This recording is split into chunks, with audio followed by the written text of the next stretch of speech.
Hindi ka mananalo sa taong tanga.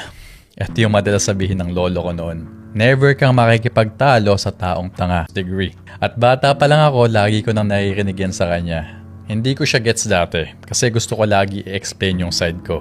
Gusto kong maintindihan nila yung point ko. Gusto kong ma-educate sila. Pero sabi ng lolo ko, hindi lahat deserve maintindihan yung punto mo. Sabi niya, mas okay pang kausap yung bobo kasi yung bobo walang alam. Parang empty sponge. May chance pa na may ma-absorb siya. Para siyang empty container, may chance na malagyan. Pero yung tanga, sarado na yung utak niyan. Hindi siya open to understanding. Open lang siya sa argument, sa debate, sa pagpilit ng tama kahit mali na. Habang tumatanda ako, mas naiintindihan ko na yung ibig niyang sabihin. Kasi may mga tao talaga na kahit anong facts, kahit anong explanation, kahit anong proof, wala.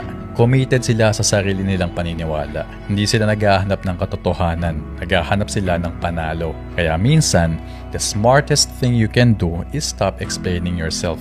Hindi lahat ng tao deserve yung energy mo. Hindi lahat ng tao worth educating. Kasi hindi mo kayang baguhin yung taong ayaw magbago. At minsan, yung greatest form of peace is realizing na hindi mo kailangan manalo sa bawat argumento. You just need to know who deserves your voice.